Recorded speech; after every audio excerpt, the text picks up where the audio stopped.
Buenas tardes. Vamos a dar inicio a este panel que lleva por título La compensación económica en el derecho comparado. En primer lugar voy a presentar a quienes integran este panel, que es la labor más fácil de realizar en realidad. Es casi un privilegio y un honor estar acá en realidad con catedráticos de este nivel. Ya me imagino que los antecedentes no son necesarios repetirlos, pero bueno, va a dar inicio a este panel la doctora Graciela Medina, profesora titular de Derecho de Familia y Sucesiones en la Universidad de Buenos Aires, doctora en Derecho y con una cantidad innumerable de publicaciones en Derecho de Familia. Y luego va a continuar la doctora Aida Kermesmacher de Carlucci, también doctora en Derecho, profesora titular de la Universidad de Cuyo en Mendoza, miembro también en este caso de la comisión redactora del nuevo código, y pronto se va a integrar el profesor Carlos Martínez de Aguirre, catedrático en Derecho Civil de la Universidad de Zaragoza. Me corresponde presidir este panel, moderar el debate. Mi nombre es Cristian Lepín, soy profesor de Derecho Civil de la Universidad de Chile. Me he dedicado a estos temas de compensación económica, así que voy a hacer una pequeña introducción para abrir el debate y luego le vamos a dar la palabra a las catedráticas que me acompañan. Bueno, la compensación económica es una institución en el derecho de familia relativamente nueva. Se genera a partir de la década del 70, una reforma a la ley de matrimonio civil italiana, en que se incorpora una figura distinta a los alimentos al término de la ruptura matrimonial, el denominado aseño divorcible. Y de ahí luego pasa a otros derechos que nos van a explicar ya en detalle los expositores de esta mesa, en que se incorpora posteriormente al derecho civil francés, la reforma del Código francés en el año 75 y posteriormente la reforma de la ley de Código Civil también, el divorcio en el año 80 el Código Civil español. Esta institución ha presentado una serie de problemas. En el derecho latinoamericano se incorpora en Centroamérica, en Panamá y posteriormente en Chile el año 2004. Es la institución que me ha correspondido analizar ya bastante detalle. ¿Qué tiene de distinto esta institución respecto a otras del derecho de familia? Bueno, presenta una situación especial porque se genera, a diferencia de los otros efectos del derecho de familia, se genera al término de la relación. La mayoría de los efectos del derecho de familia principalmente se dan en el marco de la relación familiar, los alimentos, el régimen patrimonial, y el efecto normalmente que se genera con la ruptura es de ponerle término, un efecto extintivo. La única institución que surge en la ruptura matrimonial, y ahora también agregado a las convivencias, como aparece en el nuevo Código Civil y Comercial argentino, que se genera y nace en el momento preciso de la ruptura. Eso ha llevado a estudiar latamente en distintos derechos la institución. Sin embargo, estimo que todavía hay un desarrollo importante por realizar. Dentro de todas las instituciones del derecho de familia, piensen ustedes en los derechos de alimentos, sucesorios, régimen patrimonial, son instituciones que llevan ya muchos años, vienen principalmente del derecho romano y del derecho germano algunas, pero que tienen un desarrollo bastante importante. En cambio, la compensación económica solo a partir de la década del 70, ya en Italia se empezó a discutir a poco andar de su incorporación cuál era la naturaleza jurídica, quizá uno de los temas más debatidos. De ahí nace la naturaleza compuesta y también nace una figura que no se ha aplicado mucho en otros derechos como en Argentina. Quizás hoy día nos pueden comentar algo respecto a eso, que es la protección del cónyuge más débil, el cónyuge più debole en el derecho italiano. Y bueno, y marca algunas diferencias que es lo que se discute respecto a la naturaleza jurídica, si tiene naturaleza alimentaria, indemnizatoria, compensatoria, incluso mixta. Ese debate se ha trasladado a la mayoría de los países que han incorporado esta figura. Ese debate además tiene una serie de consecuencias prácticas bastante importantes. ¿Cómo configuramos este derecho? ¿Cuáles son los requisitos? ¿Cómo cuantificamos el derecho? ¿Cómo aplicamos los principios del derecho de familia que también ahora quedan plasmados en el nuevo Código Civil y Comercial argentino, como la autonomía de la voluntad? Por ejemplo, ¿se puede renunciar? ¿No se puede renunciar?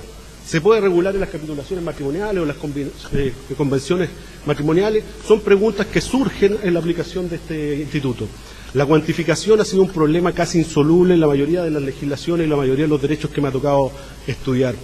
Pero además una serie de temáticas relacionadas que durante el desarrollo de esta comisión esperamos ir dilucidando, aclarando un poco en cuanto al momento en que se establezca este derecho. En Chile, voy a mencionarlo brevemente, se incorpora en la Ley de Matrimonio Civil el año 2004. Recuerden que Chile fue uno de los últimos países en incorporar el divorcio. Solo quedaban 2 o 3 países pendientes a esa altura de incorporación del divorcio y fue Chile uno de los últimos, pero en ese sentido fue pionero al incorporar en Latinoamérica este derecho de compensación económica. Se hace con un matiz distinto a lo que aparece en el derecho comparado. En Italia la figura más bien es una figura de aseño, que es más similar a una pensión, y que si bien no es propiamente una pensión de alimentos, tiene un tratamiento bastante similar. Y en Italia el supuesto básico es que la persona no tenga los medios suficientes para subsistir adecuadamente o de acuerdo a la forma que subsiste durante el matrimonio. Esa situación incluso ha sido cuestionada recientemente por la Corte Suprema italiana, bueno, y ahí hay otro debate. Luego pasa, como les expliqué, a Francia e Italia con una figura que es más similar a la Argentina, de una pensión por desequilibrio económico o por disparidad económica. Chile toma una decisión distinta y hace una institución un poco más específica. Y esa institución tiene como requisitos o supuestos básicos, primero, que el cónyuge que solicita la compensación económica no haya trabajado durante el matrimonio. Segundo lugar, que lo haya hecho por haberse dedicado al cuidado de los hijos o del hogar común. Y en tercer lugar, que tenga un menoscabo económico. Esos son los supuestos básicos. Y después viene una serie de requisitos similares a lo que tiene el Código Civil argentino que permiten cuantificar esta institución. La duración del matrimonio, la cantidad de hijos, entre otras materias que son importantes para el efecto de la cuantificación. En Chile se han tomado distintos criterios para efectos de cuantificarla. Hay unos similares al lucro cesante, es decir, estimar cuánto dejó de percibir por meses y por años para establecer un monto, pero también la Corte Suprema ha estado un poco distante de esta interpretación, que más bien está radicada en las Cortes de Apelaciones, y ha entendido que tiene que ser un monto prudencial, razonable, que tiene que ir acorde con la situación patrimonial de los cónyuges. Y eso me parece un poco más cercano. Evidentemente que genera algunos problemas. Ya incluso he visto algunos ejercicios acá en Argentina por establecer una especie de tabla o baremo para cuantificar la compensación. Pero bueno, son ejercicios interesantes, pero que hasta el minuto la Corte Suprema ha dicho que lo que se debe privilegiar es la situación patrimonial. Porque establecer tabla o baremo permite dar certeza jurídica, pero muchas veces no soluciona en justicia cada uno de los casos, ¿cierto? Aplicar montos, aunque sean bajos, por relaciones tan permanentes que duran tantos años como el matrimonio, hablemos de 30, 40 años, en el caso chileno, durante la primera década de aplicación de este instituto, generaba montos tan elevados que eran imposibles de pagar por la persona deudora. Entonces, esa situación inmediatamente, yo debo manejar el debate, pero mi maestra me acaba de decir que ya me excedí del tiempo, así que voy a terminar señalando que después vienen algunos problemas que se presentan también, que tienen relación con la forma de pago y con la forma de hacer efectivo ese pago, que en Chile básicamente a través de apercibimientos similares a las pensiones de alimentos. Para concluir en mis minutos, porque ya me excedí, maestra, tengo que decir que es una institución compleja, que ha sido difícil de asimilar y que es necesario el debate para poder diferenciarla de los otros institutos del derecho de familia y que se logre soluciones justas para cada una de las familias en las cuales nosotros nos toca asesorar o resolver dependiendo de los casos, si somos abogados o jueces los que enfrentamos la situación. Entonces dejo con el uso de la palabra a la doctora Graciela Medina, que nos va a ilustrar sobre la compensación económica en Argentina.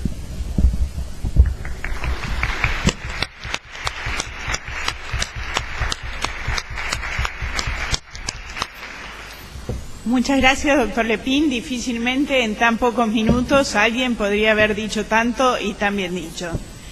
La verdad que el objeto de este panel es presentar distintas aristas de este instituto de la compensación económica desde la mirada del derecho comparado. ¿Por qué? Porque todos sabemos que a lo largo de 2 días en las jornadas nacionales de derecho civil va a ser tratado el tema de la compensación económica.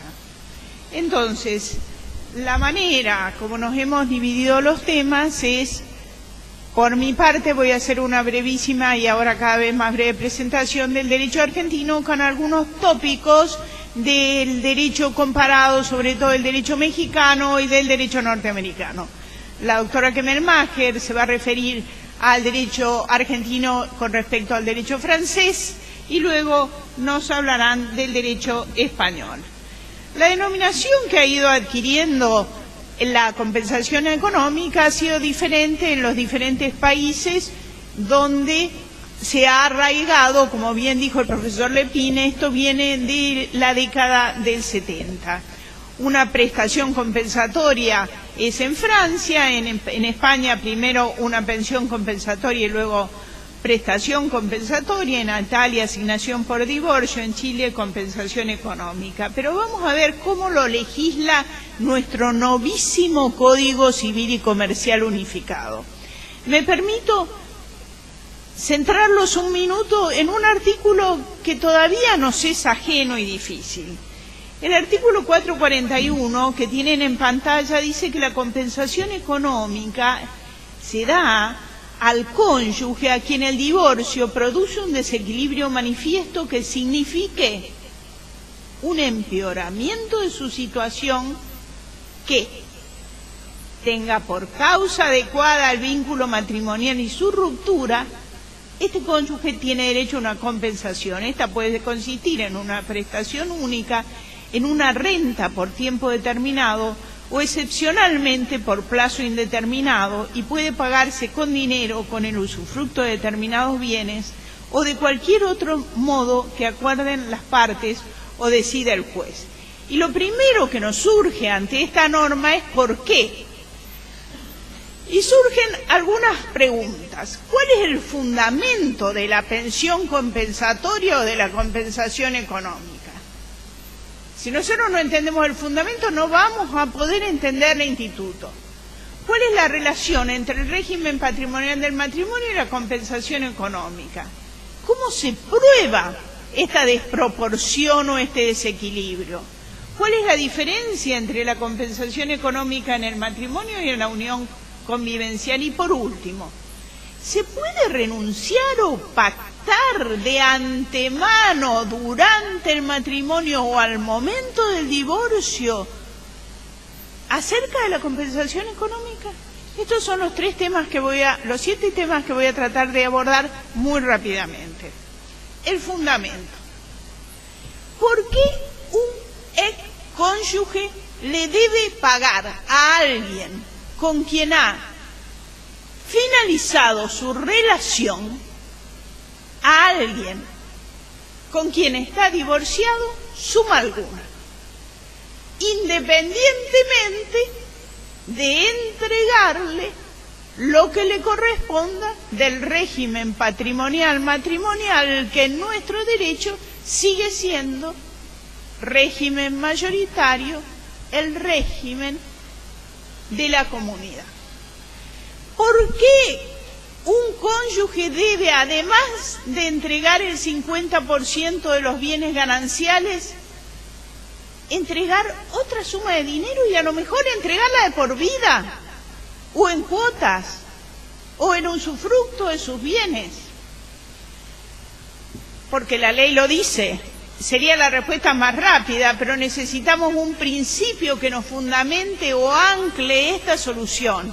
Un principio solidarista postdivorcio, una noción reparadora de algún daño, como sostiene el profesor Lepín, un fundamento asistencial, como lo denotamos en algunas otras legislaciones como la francesa, o bien una función equilibradora.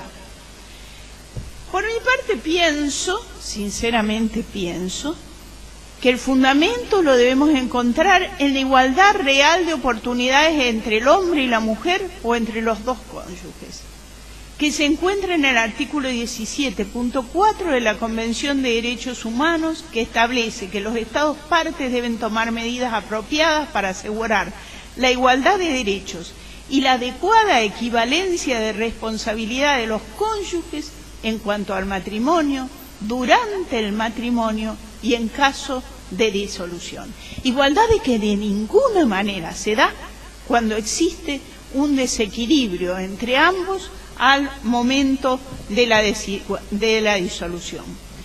Igualdad real de oportunidades exige la corrección de las hipótesis de vulnerabilidad y de desigualdad producida en el matrimonio o por los roles que asumimos en el matrimonio o por diferentes causas, pero todas ellas producidas en el matrimonio o en la unión convivencial. Y acá no podemos dejar de soslayar cuál es la realidad argentina. En general, la mayor vulnerabilidad en el continente americano y en Argentina es de las mujeres. El último censo argentino del 2010 demuestra que el 85% de los hombres ganan más que las mujeres. Y en un estudio realizado en el 2013 se señala que la mujer tiene a su cargo el cuidado de los ancianos y de los menores. Esta que tienen en pantalla ustedes, esta lámina, es la situación de la mujer y los roles que desempeña la mujer en general en la vida cotidiana. Es cierto que la compensación económica no es un mecanismo para igualar economías dispares. No podemos a través de la compensación económica igualar al cirujano neurocerebral con una enfermera. Ni debe entenderse como un derecho a una nivelación o a una indiscriminada igualación determinando automáticamente por el hecho de contraer matrimonio. Pero también es cierto que los roles adoptados en el matrimonio son tenidos en cuenta al momento de valorar la compensación económica y que esto está contemplado en el artículo 442 del Código Civil. Hasta acá no dije demasiado. También tenemos que tener en cuenta la relación existente entre el régimen de bienes y la compensación económica. Pareciera ser que son cosas absolutamente diversas.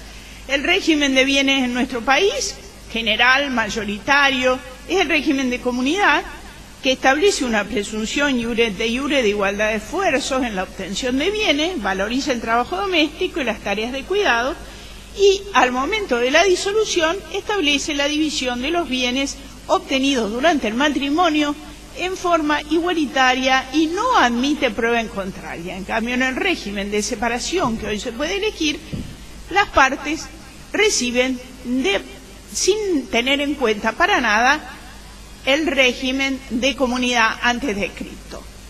¿Tiene o no tiene influencia el régimen elegido, el régimen de comunidad o el régimen de separación al momento de establecer la compensación económica? Sobre esto la ley no dice nada y puede ser que el desequilibrio se produzca tanto en un régimen de comunidad como en un régimen de separación. Pero lo cierto es que si en el régimen de la mujer de compensación de comunidad los cónyuges reciben muchos bienes, va a ser distinta la mirada del juez al momento de establecer la compensación económica que en el caso de que existiera un régimen de separación y uno de los cónyuges no recibiera nada y además tuviera una desproporción originada por el matrimonio. Pero el gran problema para los abogados después de teorizar está en probar, en convencer al juez, en determinar cuánto es lo que se debe por compensación económica. Lo importante para determinar si corresponde establecer una compensación económica es determinar si ha existido un desequilibrio manifiesto que tenga por causa adecuado el vínculo matrimonial y la ruptura, no cualquier desequilibrio económico. ¿Y qué es lo que se debe comprobar? El desequilibrio, la cuantía y si este desequilibrio va a ser definitivo o va a ser temporal. Esto va a determinar cómo se va a pagar la compensación económica. Pues bien, y acá viene el aporte del derecho comparado. ¿Hay alguna manera de establecer una presunción? Miren, yo les traigo este ejemplo del derecho mexicano. En el derecho mexicano, la Corte Suprema de México, en su sala primera, ha establecido una jurisprudencia obligatoria para los tribunales inferiores y que ha sido receptada en algunos de los múltiples códigos civiles de los estados mexicanos. Y en esta jurisprudencia mexicana se dice que la desigualdad no puede presumirse por el simple hecho de que la actora demuestre que es cónyuge del demandado.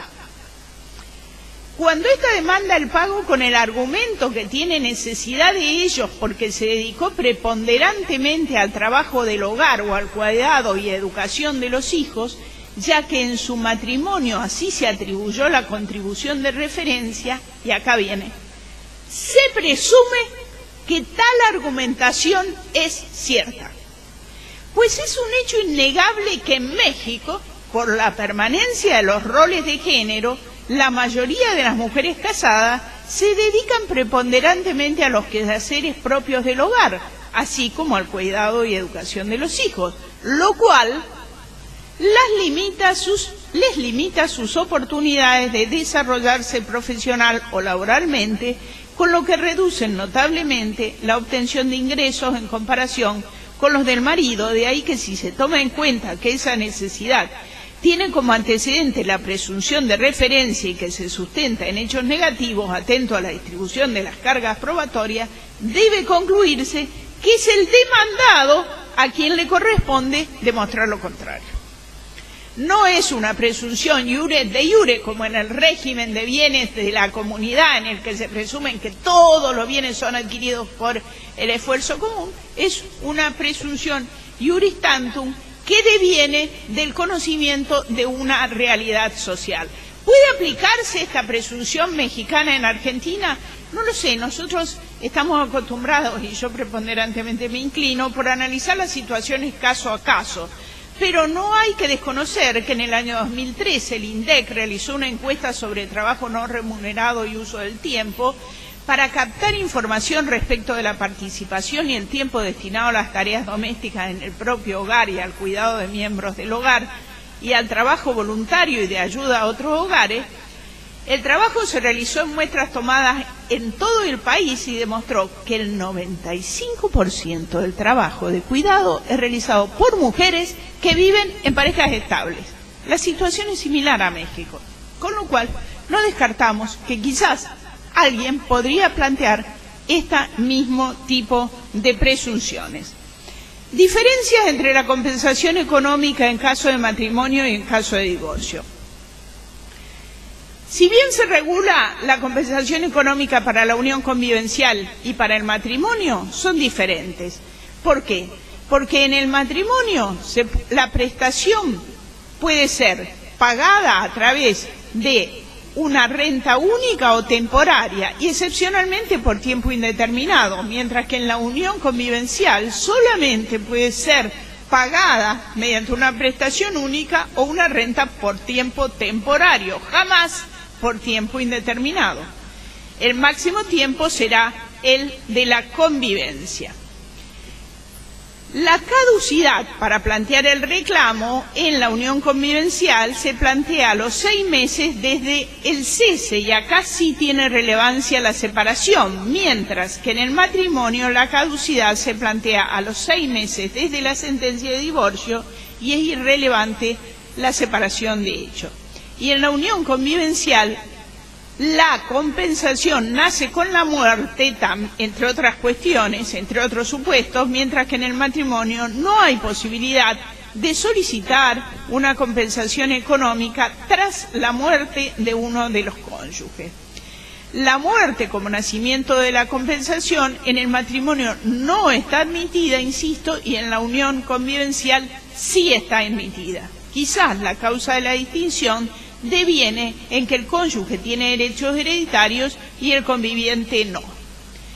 Me interesa establecer este punto porque es un punto que no ha sido lo suficientemente tratado en la doctrina nacional y, por supuesto, tampoco en la legislación. ¿Puede ser establecido el monto de la compensación económica o la renuncia a la compensación económica en convenciones anteriores al matrimonio o a la unión convivencial? Ustedes saben muy bien que es mucho más fácil negociar cuando las partes están de acuerdo, cuando las partes están en la luna de miel, que cuando las partes se están divorciando. En las convenciones matrimoniales, ¿podríamos nosotros ya negociar cuál va a ser la compensación económica? En nuestro país no. porque no se puede renunciar anticipadamente a la compensación económica antes de celebrado el matrimonio en las convenciones matrimoniales, ya que éstas solamente pueden tener como objeto los determinados en el artículo 446 del Código Civil y Comercial y no contemplan la compensación económica. Diferente es el caso de las uniones convivenciales. Cuando nosotros no queremos casarnos, cuando nosotros vamos a ir a una unión convivencial, podemos negociar la forma, el monto o la renuncia de la compensación económica. Los pactos en las uniones convivenciales podrían ser posibles porque la regulación de los pactos podría apuntar a la ruptura de la pareja, y los límites a la capacidad de pactar son el orden público, la contribución de los gastos, la protección de la vivienda familiar, la responsabilidad solidaria frente a los acreedores y la igualdad de los convivientes. Hay argumentos en contra, por supuesto. Siempre que uno hace un planteo, la mitad de la biblioteca está a favor y la otra mitad está en contra. No se puede, los argumentos en contra son que no se puede renunciar a derechos futuros que dependen de que se cumplan con determinados presupuestos, y que el orden público familiar no permite renunciar a derechos dados por el ordenamiento. Pero, ¿dónde vamos a estudiar este tema nosotros? Que no lo tenemos legislado, que no tenemos ningún tipo de antecedente y que no tenemos tampoco antecedentes de pactos. Miren, a mí me parece que el país donde mejor lo podemos estudiar es en Estados Unidos, donde encontramos la mayor cantidad de jurisprudencia sobre pactos realizados a la finalización de la unión convivencial o a la finalización del matrimonio. Y si yo tuviera que dar un consejo, le diría que vayan y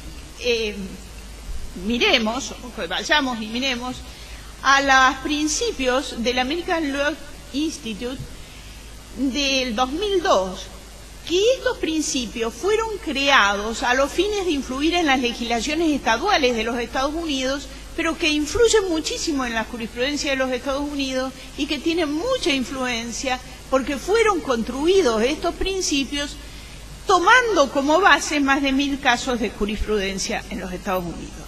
El capítulo 7 de estos principios está dedicado a los acuerdos que se celebren antes o durante la finalización del matrimonio, antes, durante y a la finalización del matrimonio, y sus previsiones se extienden a los que pueden celebrar los convivientes para regular las relaciones de pareja, y de allí la importancia que tienen para ver si la compensación económica se puede o no renunciar, pactar, y en qué condiciones se puede renunciar o pactar. Y las cuestiones a tener en cuenta, de acuerdo a este estudio, que se aplican además en la jurisprudencia norteamericana, en primer lugar es el consentimiento informado. Este consentimiento informado no implica simplemente decir consentimiento informado, sino es un pacto que se haga con un consentimiento que sea válido. Y este consentimiento, para que sea válido en un pacto referente a los efectos, a la finalización de un matrimonio, tiene que tener un asesoramiento legal independiente, que haya explicado las consecuencias de la renuncia de derechos o la consecuencia de la determinación de los montos de la compensación que se va o no a acordar. El asesoramiento es muy importante. Si no cuenta con el asesoramiento legal independiente, en general los acuerdos se consideran nulos. En segundo lugar, tiene que tener una información financiera de la situación del otro cónyuge. Y en tercer lugar, acá hay mucha jurisprudencia de que tiene que haber un plazo de tiempo entre la firma del acuerdo y el matrimonio o la realización de la unión convivencial que le permita al que lo haya realizado un tiempo para reflexionar. Esto lo podemos aplicar perfectamente a nuestros derechos. Hay algunos casos muy interesantes, como por ejemplo el caso de Cornega versus Robinson de Carolina del Norte. El pacto fue celebrado minutos antes de la celebración de la unión convivencial. y en él se renuncia a cualquier tipo de compensación, tanto a la ruptura como a la muerte. La pareja vive 15 años, muere el hombre, la mujer impugna, y el pacto se considera de todas maneras válido. ¿Por qué? Porque la mujer había estado debidamente informada, era una mujer ilustrada y había estado en presencia de su abogado, a pesar de los minutos que habían pasado entre la celebración y la realización del pacto. Hay otro pacto, Hock versus Dick de Maine, que por el contrario se dijo que no, porque había sido celebrado en el estacionamiento de la iglesia y no había posibilidad de... lo apuraron un poquito al pobre hombre en este caso, y el señor no estaba informado. Pero hay algo importantísimo, y es lo que a nosotros nos preocupa, que es qué pasa con estos pactos de renuncia ante el cambio de circunstancias. Acá nosotros no podemos aplicar las reglas comunes de los contratos, eso no nos cabe duda. Hay acuerdos justos al momento de celebrarse que dejan de serlo por el cambio de circunstancia, y en este estudio que les estoy haciendo referencia, y en la Uniform Prematrimonial Agreement, se señala que el cambio de circunstancias a veces puede ser un motivo para dejar de lado los pactos que en principio, reitero, son válidos, útiles, eficaces. Pero que este cambio de circunstancias debe ser dramático e inusual. Por ejemplo, en el caso Cruz versus Cruz de Connecticut, en el año 2010, era una pareja que llevaban 39 años de casado. El acuerdo de renuncia a la compensación económica había sido celebrado al momento de contraer matrimonio. El marido acrecentó su patrimonio, pero en esos 39 años la mujer sufre un accidente de autos y no puede trabajar más. Y ella había renunciado a cualquier tipo de compensación económica. Y acá sí se consideró que había un cambio de circunstancias drásticas que permitía la nulidad o la inoponibilidad del pacto. En el caso Rosendahl de California, en el 2014, idem. Se renuncia a una pensión compensatoria de un grave accidente que invalida física y psíquicamente a la mujer, y acá se dice algo muy cierto: la renuncia no es inválida, solo lo será si los hechos así lo determinan. En definitiva, una visión más protectora de la familia justifica la aplicación de un régimen jurídico en algunos aspectos diferentes del que se aplica a los contratos, que permite argumentar la posibilidad de invalidar un acuerdo válidamente celebrado, pero injusto, desproporcionado o irrazonable cuando se ejecuta. Hay muchos países que admiten la validez de los acuerdos en caso de ruptura. Entre ellos está, por ejemplo, Tailandia, que en su Código Civil es el que mejor facilita el procedimiento de los acuerdos, mejor lo regula, y lo hace porque dice que estas prestaciones son plenamente disponibles para las partes, pueden ser pactadas, los pactos deben ser cumplibles y además esto facilita la ruptura. Otro país que lo admite es Australia, otro país que lo admite es Canadá, pero con gran discrecionalidad a los jueces, y en los tres países que he mencionado, la renuncia de derecho precisa un claro conocimiento por parte del renunciante de las consecuencias de la renuncia.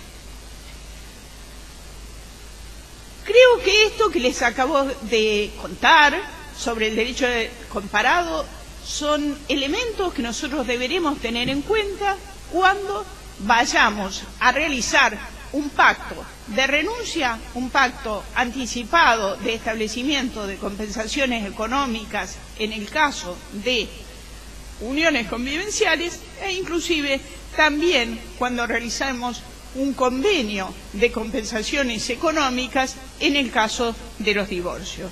No quiero abusar más de vuestro tiempo y dejo solamente un ámbito de reflexión. ¿Es posible lograr la igualdad, la justicia y el equilibrio? Yo creo que sí, sobre todo si miramos los ejemplos del derecho comparado. Muchas gracias.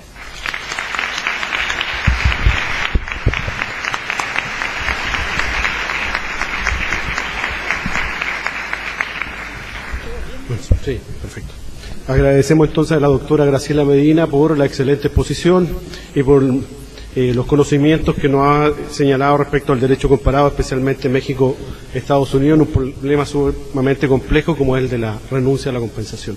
Solicitamos a los que están presentes, sobre todo los que están cerca de la puerta, que avancen, por favor, para efectos de evitar cualquier situación. Pueden avanzar por acá, por el fondo del pasillo, para evitar alguna situación que se pueda generar en la puerta. Bueno, como pueden advertir, se ha incorporado al panel el doctor Carlos Martínez de Aguirre, catedrático de Derecho Civil de la Universidad de Zaragoza, a quien le vamos a dejar en el uso de la palabra y nos va a comentar sobre la pensión compensatoria, pensión por desequilibrio o compensación económica actualmente dada la reforma del año 2005. Doctor, tiene 20 minutos, cuando queden 5 le vamos a avisar. Buenas tardes. Para no agotar demasiado el tiempo en las introducciones, lo haré telegráficamente. 1000 perdones llegar tarde, stop, confusión en el horario, stop, encantado de estar en Argentina de nuevo, stop, nunca en La Plata antes, pero encantado de conocer La Plata, stop, muy buenas tardes a todos, stop. Paso a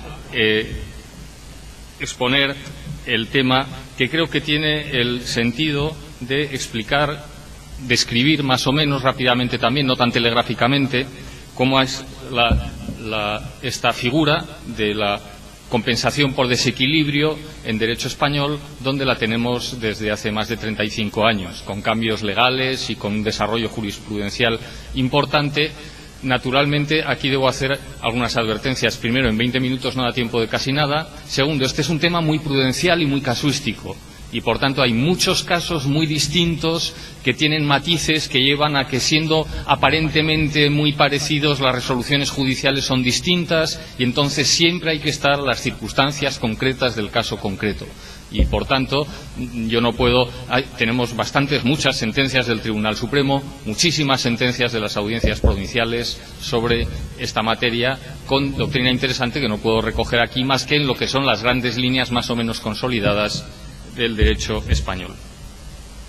El Código Civil español regula esta materia en su artículo 97, lo voy a leer simplemente por situarles, les recordará mucho la actual dicción del Código Civil argentino. El cónyuge al que la separación o el divorcio produzca un desequilibrio económico en relación con la posición del otro que implique un empeoramiento en su situación anterior en el matrimonio, tendrá derecho a una compensación que podrá consistir en una pensión temporal o por tiempo indefinido o en una prestación única según se determine en el convenio regulador o en la sentencia.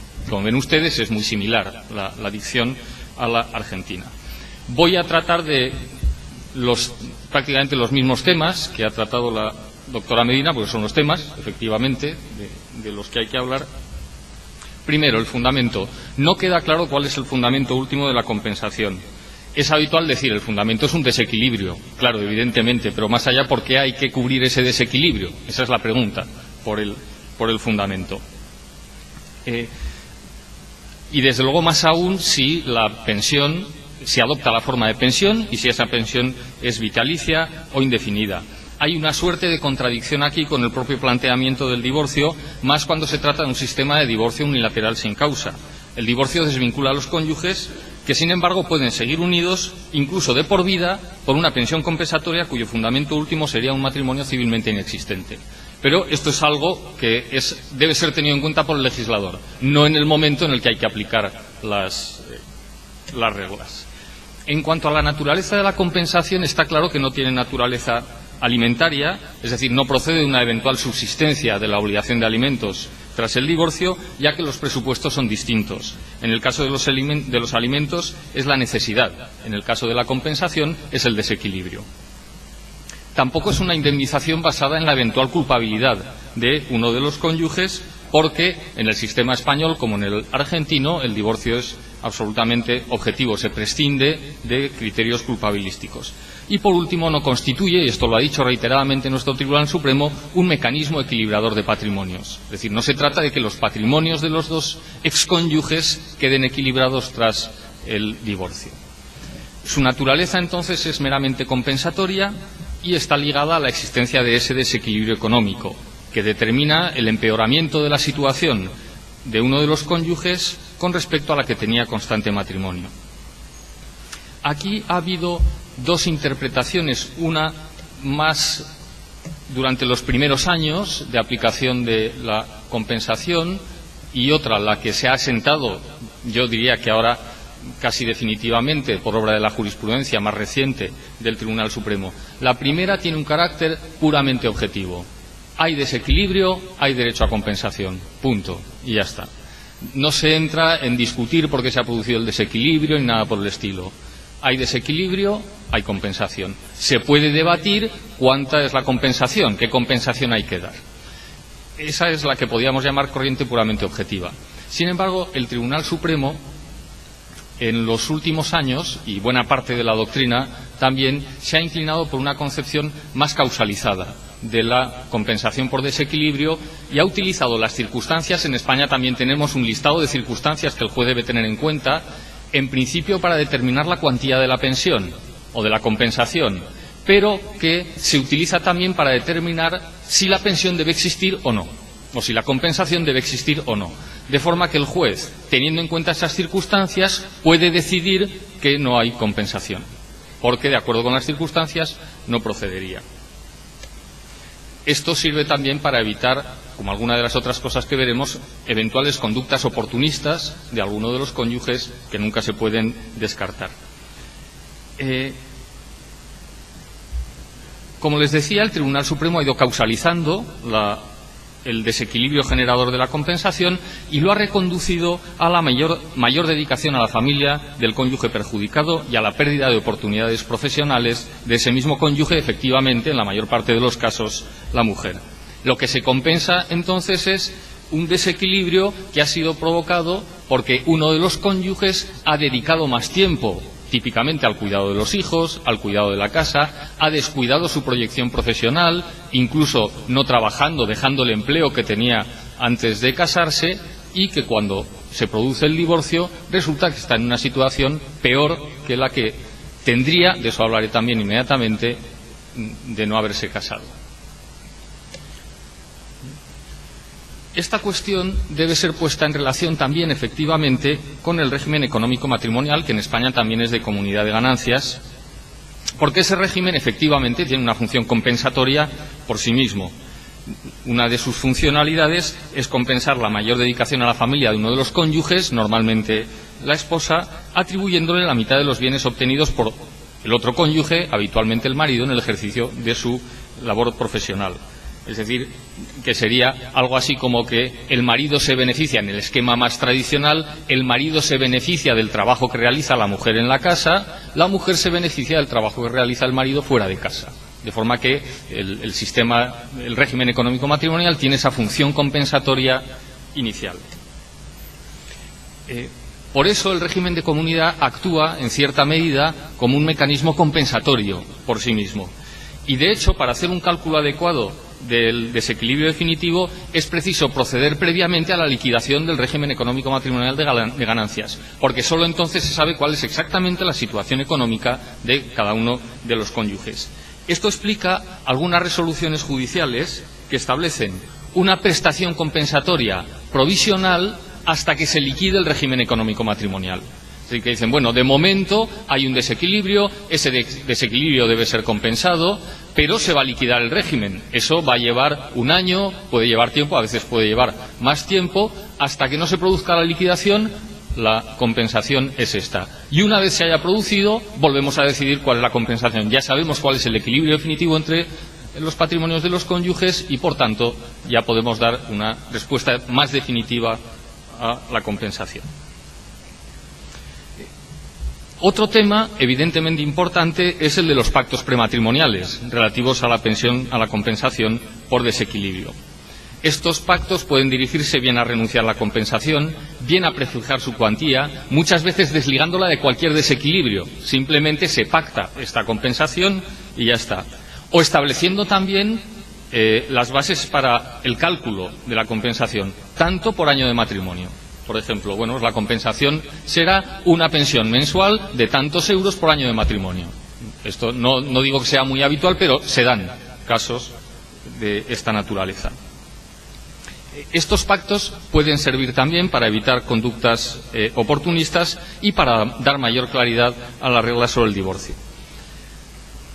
De todas formas, estos pactos tienen también su lado oscuro, naturalmente, y es que conceden normalmente una posición más ventajosa al cónyuge, muchas veces con mayores recursos, frente al que ha realizado una mayor inversión personal en el matrimonio.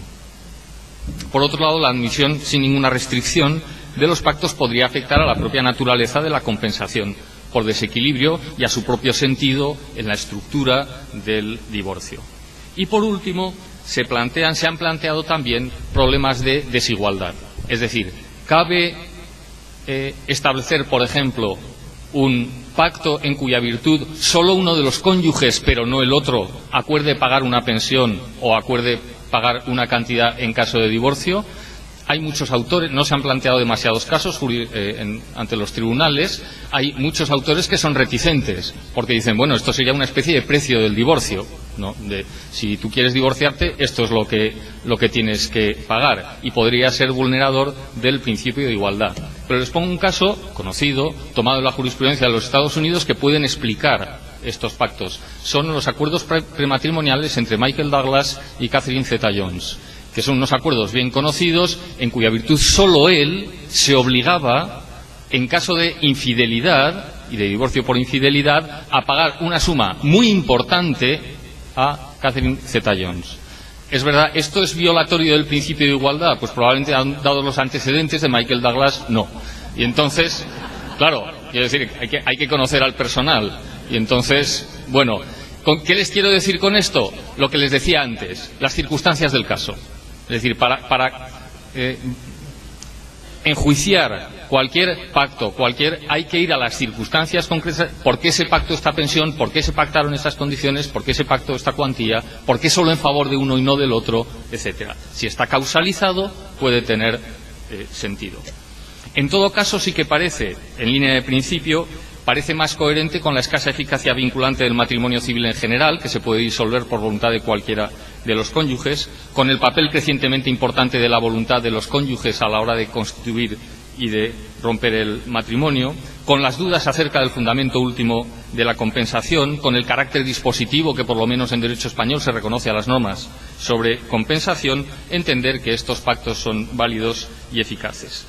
En todo caso, también hay un acuerdo bastante extendido en que están sometidos a determinados límites genéricos de cualquier pacto en el derecho español, la ley, la moral y el orden público, y los límites específicos de las capitulaciones matrimoniales, principalmente que no sean lesivos para uno de los cónyuges, excesivamente lesivos para uno de los cónyuges. Entonces quedan sujetos a ese control de lesividad, además de algunas otras cuestiones como el abuso de posición dominante en la negociación, la falta de información o de consentimiento informado, etcétera, que ya se han mencionado también antes. No cabe duda de que caben pactos sobre la prestación compensatoria en el marco del convenio regulador ya en fase de divorcio, con esos mismos límites genéricos, y su contenido puede ser, como he dicho, renuncia total, determinación de la modalidad indefinida temporal, la duración de la pensión temporal, pactos sobre cuantía, actualización, criterios de modificación, causas de extinción, etcétera. Y de todo esto ha habido en la experiencia española. La compensación se concede solo si se prueba que en efecto se ha producido un desequilibrio. Y a la luz de la jurisprudencia más reciente, esto hay que para verlo, hay que hacer una comparación a tres bandas. Uno, entre el nivel de vida actual, después del divorcio, de un excónyuge y el que tenía constante matrimonio. Dos, entre el nivel de vida de ese excónyuge y el del otro excónyuge. Y tres, entre el nivel de vida de ese excónyuge después del divorcio y el que hubiera tenido de no haberse casado. De forma que con esos tres datos, triangulando de esta manera, los tribunales españoles acaban dando solución a los problemas. El tribunal, 5 minutos, qué horror. Bien, el desequilibrio tiene que estar presente en el momento en el que se produce el divorcio, de forma que los sucesos posteriores en principio no dan lugar al nacimiento de una compensación. No es posible utilizar la media de nivel de vida del matrimonio como criterio. Hay que ver cuál es el nivel de vida que tenían inmediatamente antes, en el momento en el que se produjo el divorcio. pero el nivel de vida mantenido durante el matrimonio, es decir, en ese momento, en el momento en el que el matrimonio se rompe, aparece como límite máximo de la compensación de vida. Es decir, que no se trata de que viva mejor que cuando estaba casado o casada. Esa vendría a ser la idea.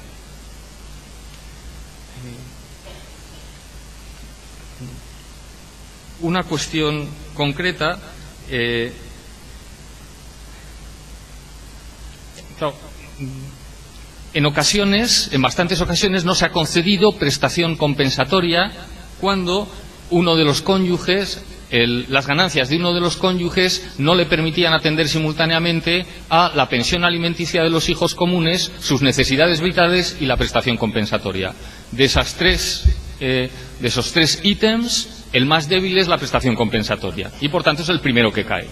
Entonces, claramente tiene preferencia los alimentos a los hijos comunes.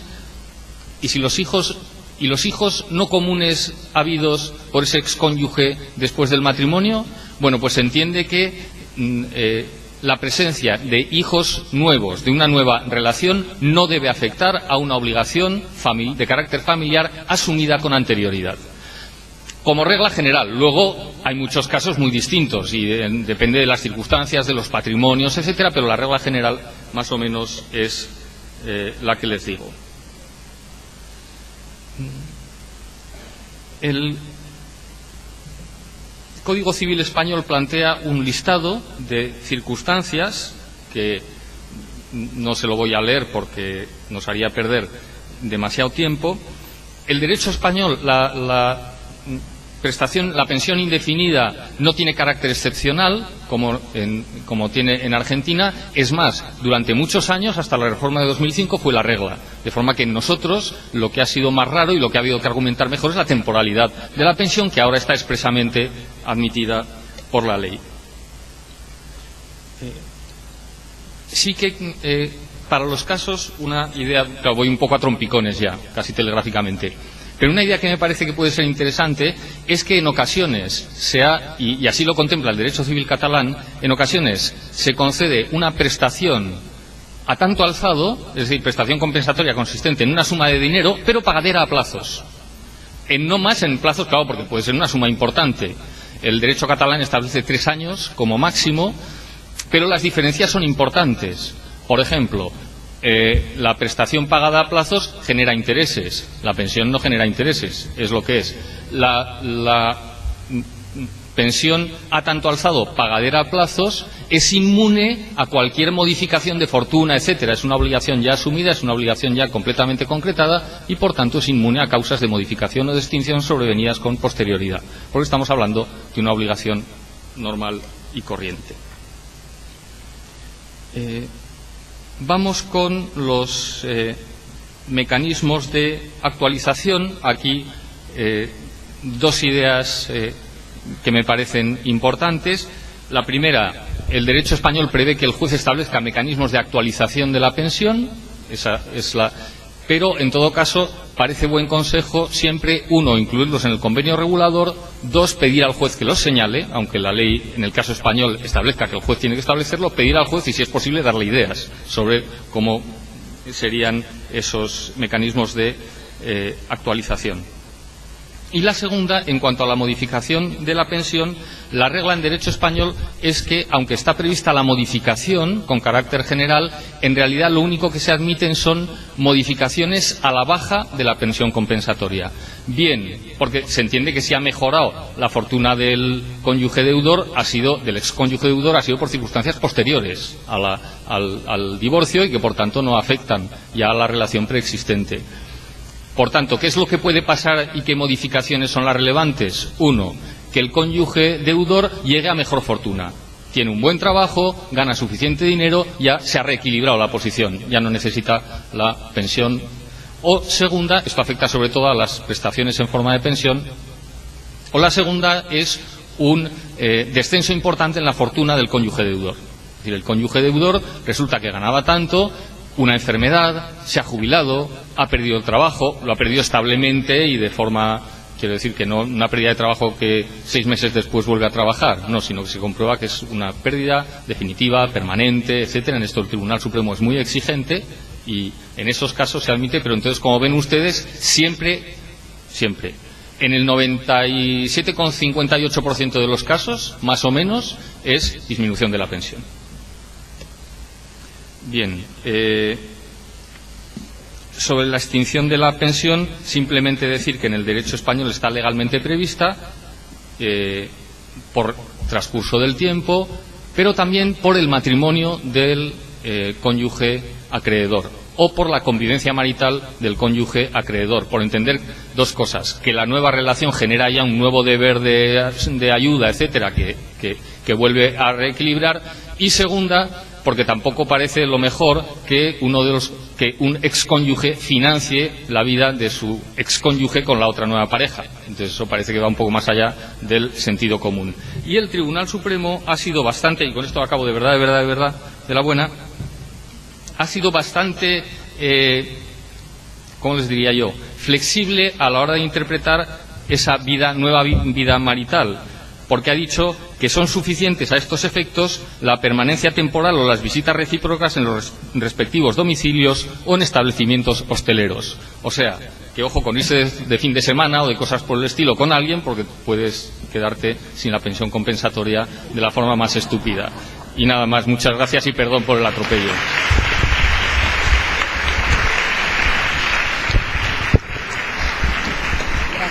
Sí.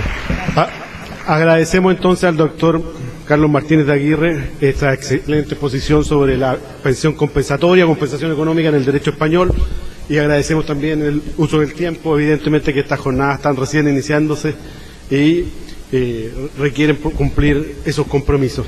Entonces vamos a dejar en el uso de la palabra en esta mesa sobre la compensación económica en el derecho comparado a la doctora Aida Kelmersmacher, quien nos va a presentar una visión comparada en esta ocasión con el derecho francés. Doctora Kelmersmacher, tiene la palabra. Hola, muy buenas tardes. Realmente me siento mal porque el colega español ha atravesado el charco, ha atravesado el Atlántico para enseñarnos toda esta cosa maravillosa que nos estaba exponiendo, y le hemos dado nada más que 20 minutos. O sea, la igualdad no siempre es justicia, pero bueno, ¿qué le vamos a hacer?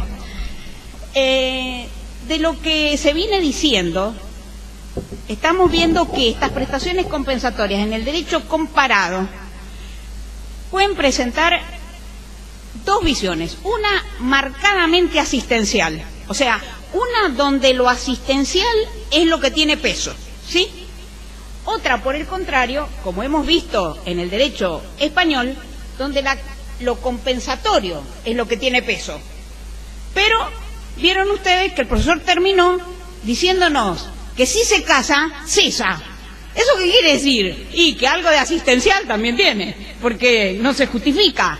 ¿Por qué con el matrimonio cesa si fuera puramente compensatoria? Entonces, en todas las legislaciones, nosotros vamos a ir viendo esta dicotomía que es la que genera las dificultades. Las consecuencias que tiene ubicar un peso u otro son muy significativas. Ya se han dicho algunas sobre la renunciabilidad o irrenunciabilidad. Efectivamente, si esto es puramente asistencial, no parece que se pueda renunciar. Sería como renunciar a alimentos futuros. No puede ser. Son embargables, se rigen en general por el régimen de los alimentos. En Chile, por ejemplo, tienen una norma que manda en lo no reglado a los alimentos. O sea, también los chilenos, aunque no le dan este carácter asistencial porque depende que no haya trabajado, que esto, que el otro, sin embargo, ahí me aparece esta norma mandándome a los alimentos. Son compensables, son modificables, son transmisibles, etcétera, etcétera. Entonces, estamos viendo esta posible dicotomía. La Corte de Casación francesa, que es al régimen al que me voy a referir esta tarde, ha repetido más de una vez que si las prestaciones revisten carácter alimentario, porque verdaderamente en Francia tienen mucho de asistencial, esto, pero su fundamento no es menos indemnizatorio. Ya saben ustedes, los franceses hablan siempre por la negativa, por eso a lo mejor no se entiende bien la frase, pero es lo que ellos dicen. tiene carácter alimentario, pero su fundamento también es indemnizatorio. Entonces, para poder hacer esta comparación, veamos.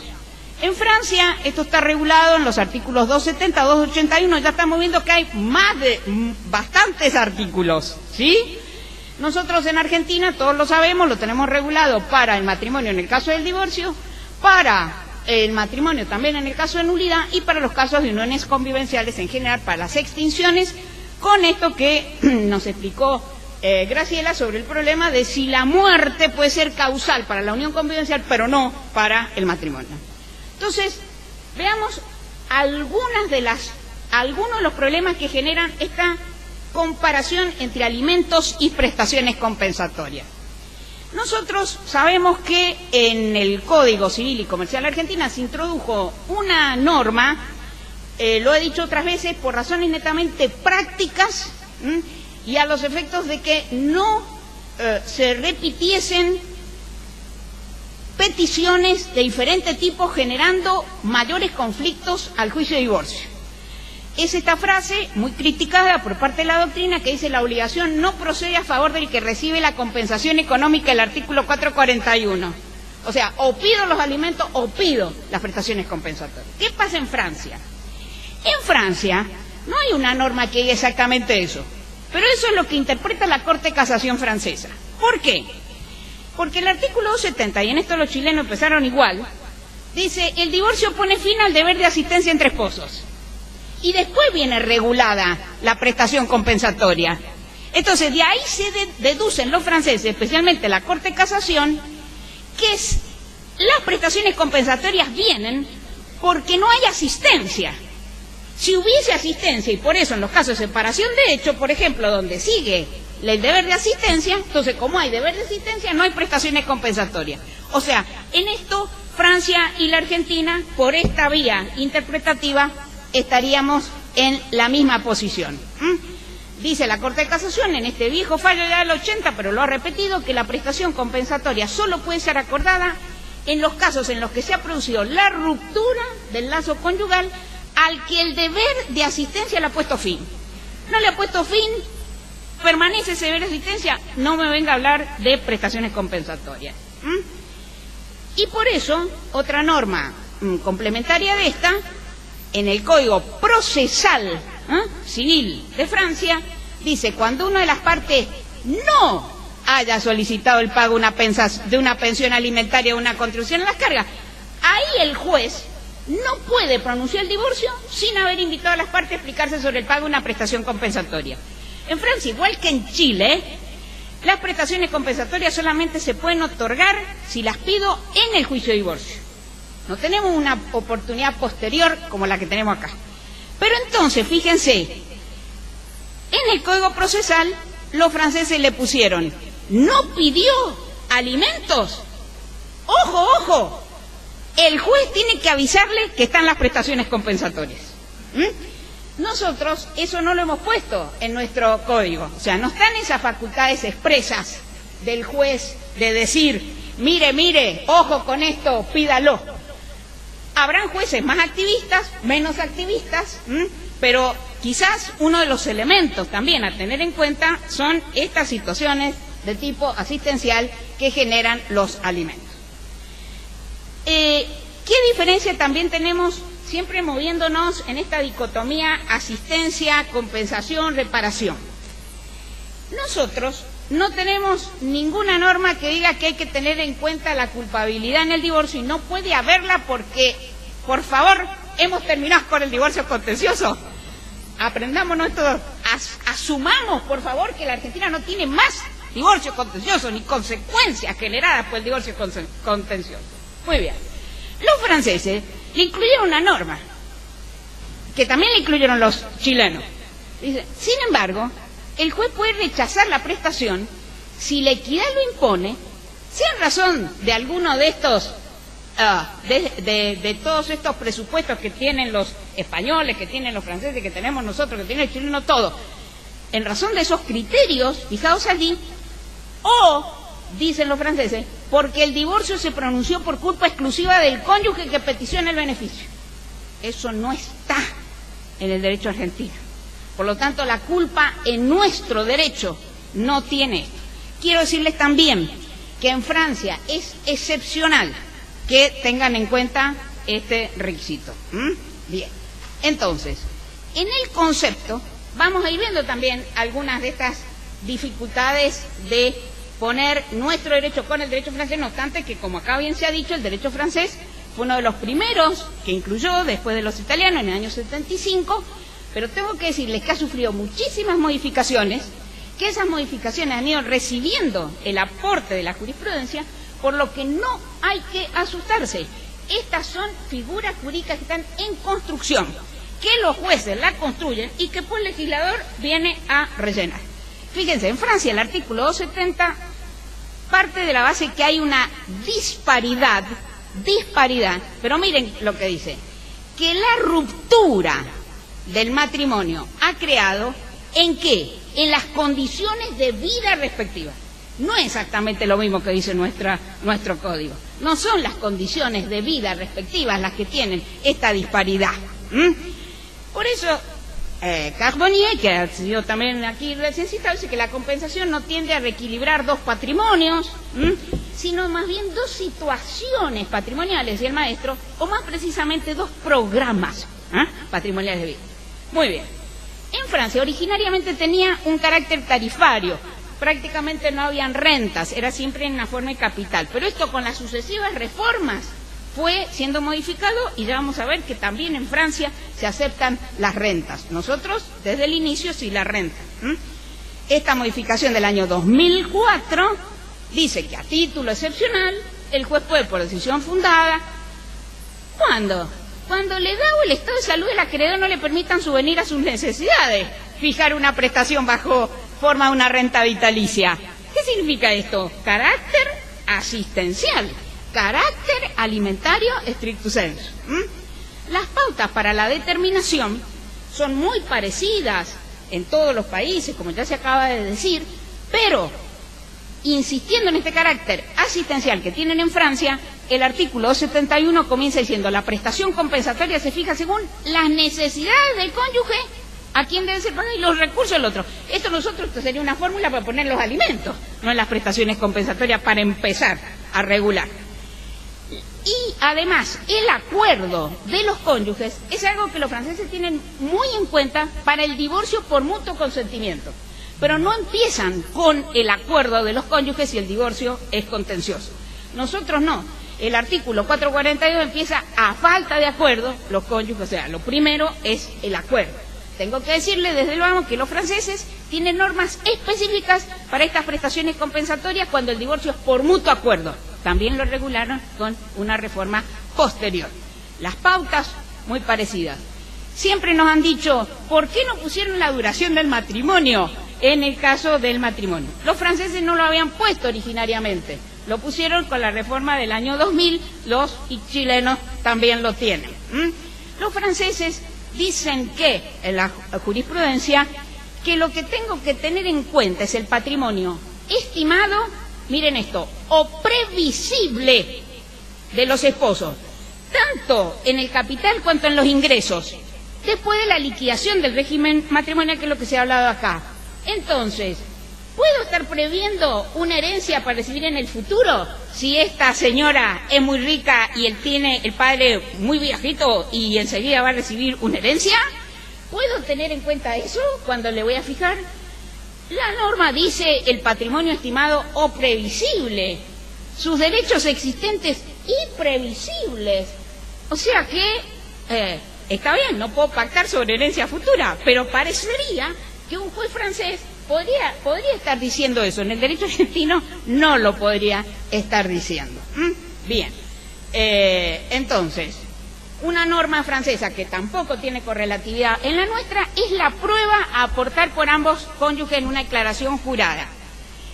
Una modificación incorporada en el año 2014 dice, en el marco de la fijación de una prestación compensatoria por el juez o por las partes, o en ocasión de una demanda de revisión, o sea, estamos partiendo de la base que en Francia hay revisión, las partes deben proveer al juez una declaración jurada sobre la exactitud de sus recursos, ingresos, patrimonio y condiciones de vida.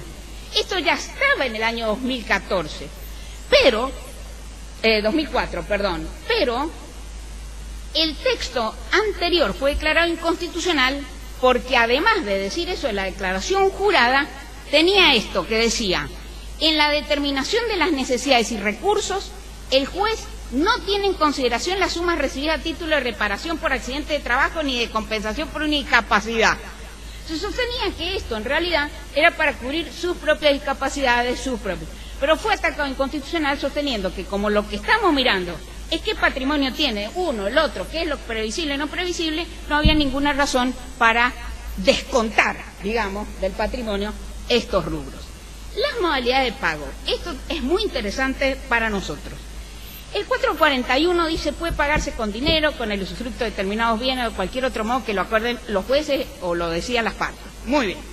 ¿Qué pasa en Francia? En Francia hay un artículo que dice que el juez decide las modalidades de pago y que esos pueden ser, primero, entrega una suma de dinero, ¿sí?, pronunciada en la sentencia de divorcio, pudiendo estar subordinada a las garantías previstas en el 277. O sea, el juez le puede decir a este señor que le vamos a fijar por cuotas, mire, tiene que hacer una hipoteca o tiene que hacer lo que fuese. Pero después viene este artículo muy importante ahora en Francia que también fue atacado de inconstitucional. Dice, atribución de bienes en propiedad. El artículo nuestro dice en usufructo. Acá dice en propiedad. O en un derecho temporal, como podría ser el usufructo, o en un derecho de uso, habitación. Y miren, operando la decisión como una cesión forzada a favor del acreedor. O sea, que cuando el juez te dice, este bien que tiene este señor va en pago de las prestaciones compensatorias, lo que hace es una cesión forzada. Nosotros en el derecho argentino, si el acreedor no nos paga, ¿qué es lo que hacemos? Embargamos, subastamos. Acá no necesitaríamos hacer ningún trámite, sino que el juez atribuye la propiedad al deudor. Pero, dice la norma, esa atribución, así por parte del juez, no se puede hacer sobre bienes que este señor, que el deudor, tenga en propiedad porque las recibió por sucesión o título de donación. O sea, grosso modo, son bienes propios, no puede hacer esa atribución de propiedad. La vas a poder hacer, en realidad, sobre los bienes gananciales y en realidad lo que estás haciendo es una distribución de la liquidación. Aún así, esa norma fue atacada inconstitucional. Yo voy a cerrar, porque no tengo por qué ponerme más minutos que los demás, contando esa decisión, porque es muy interesante también para entender nuestra norma cuando permiten usufructo. Ustedes saben que también esto nos han atacado, nos han dicho que hemos sido incoherentes, porque en la parte real hay una norma que dice que los usufructos no pueden tener base judicial. Y acá tendría base judicial. Bueno, es la norma particular que le pone una excepción a esa regla prohibitiva general. Miremos esta decisión del Tribunal Constitucional, muy interesante por las cosas que dice. Según el peticionante, esta norma era inconstitucional, violaba el derecho de propiedad. ¿Sí? Derecho de propiedad, porque me están adjudicando un bien mío, sácate, al otro por una deuda sin ir a los trámites de ejecución, por decirlo de alguna manera. Entonces, ¿cómo razona el juez? El juez dice, conforme al artículo 34 de la Constitución, y nosotros podríamos decir también, según el artículo 75 de la Constitución, le corresponde al legislador que, 1, determinar los principios fundamentales del régimen de propiedad, de los derechos reales, las obligaciones civiles y comerciales. Argumento que usamos. Definir las modalidades según las cuales, para permitir el pago de una obligación civil y comercial, los derechos patrimoniales, acreedores y deudores deben ser conciliados. También lo diríamos nosotros acá. Que la ejecución forzada de los bienes del deudor es una de las medidas que tienden a asegurar esa conciliación entre derechos de acreedor y deudor. Bien. Punto de partida exactamente iguales para la Argentina. Después dice, considerando que la atribución en propiedad, o sea, ahora voy a mirar qué es lo que dice ese artículo, que nosotros no tenemos en propiedad, tenemos en usufructo. Primero, constituye una modalidad de pago de una obligación judicialmente constatada. No es cualquier obligación, es una obligación que un juez ya constató. O sea, para ver si esto es constitucional o no, no es cualquier obligación que yo reconocí, es una obligación que el juez ha constatado. Si bien de ella resulta que la atribución forzada conduce a que un cónyuge sea privado de la propiedad de ese bien, no viola como regla, dice el Tribunal Constitucional francés, la Constitución porque, primero, el legislador, ¿qué entendió cuando escribió eso ahí?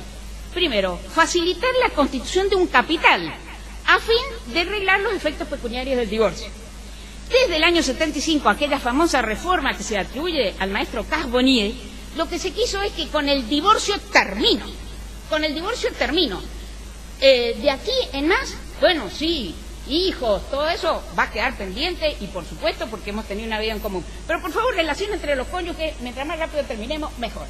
Entonces, acá facilito la constitución de un capital sin tener que andar buscando otra cosa. Segundo, le aseguro el pago. Tercero, protejo al cónyuge cuya situación económica es menos favorable. Criterio de los chilenos, criterio de los italianos. 4. Limitar, tanto como sea posible, las dificultades y conflictos judiciales posteriores, que es lo que le dije recién. Señor, terminemos con los conflictos. Y dice, estas 4 razones, miren lo interesante de la argumentación del Tribunal Constitucional, constituye un motivo de interés general. O sea, el interés general reside en eso, en evitar los conflictos, en proteger al cónyuge más débil. Todo eso no tiene solamente un interés particular. Después dice, la atribución forzada es ordenada por un juez que también está fijando el monto. Es cierto que las partes pueden decir, mire, me dieron un bien que no responde a ese monto, que es muy superior el valor de ese bien al monto de la prestación compensatoria. Pero, dice el Tribunal Constitucional, las partes tuvieron posibilidad de debatir contradictoriamente frente al juez el valor de ese bien atribuido. O sea, no se viola el derecho de defensa en juicio. Además, no se permite esto para los bienes que fueron dados en donación o herencia. Tiene ese límite. Hasta aquí, dice el Tribunal Constitucional, vamos bien, es constitucional. Pero, siempre hay un pero, si no, no estaríamos toda esta tarde acá. Dice que el primer párrafo del 274 prevé que la prestación compensatoria puede ser ejecutada bajo la forma de pago de una suma de dinero. Y que la sentencia de divorcio puede subordinar esa prestación a la constitución de garantías, que fue lo primero que yo les dije. Miren, el juez lo primero que tiene que ver es si puede constituir garantías. Después va a ir a esto. Entonces dice el Tribunal Constitucional, para que esto no sea inconstitucional, no obstante todas las razones que di antes, hay que entender que esta medida es subsidiaria. O sea, cuando no se me dan las otras, cuando no puedo tener garantías, entonces subsidiariamente va a venir esa cesión forzada de bienes. Y de esa manera cierra al problema constitucional. De los problemas que se vieron acá, ¿un minuto? Un minuto. Quiero decirles que también, igual que los españoles, pero con distinta solución, los franceses resolvieron el problema de qué pasa cuando muere el deudor. El deudor. Pero no dicen qué pasa cuando muere el acreedor. Parecería que si tiene una naturaleza tan asistencial, cuando se muere el acreedor, tendría que extinguirse. Sin embargo, cuando se muere el deudor no se extingue, se transmite. Y dice el artículo 280, a la muerte del cónyuge deudor, el pago de la prestación compensatoria, cualquiera, se transmite a los herederos, y lo que es interesante es que si estaba en forma de renta, autoriza a los herederos a ofrecer un capital, también para terminar y darle un corte a esta situación. Una cosa que me gustaría después que si el profesor español nos puede decir, porque en el derecho español dice que se transmite siempre y cuando no viole la legítima, pero nunca he podido entender cómo viola la legítima si no es un acto a título gratuito. La pensión compensatoria no es un acto a título gratuito, por lo que no veo yo por qué vincularlo a la legítima como hace el Código Español. Pero bueno, eso lo hablamos después. Lo que también quiero decirles, por un poco de vanidad, si ustedes quieren, es que cada vez que se reformó el Código Civil francés sobre estos temas, nunca dudaron en la aplicación inmediata de la nueva ley y se aplicaron a todos los juicios en trámite. Muchas gracias.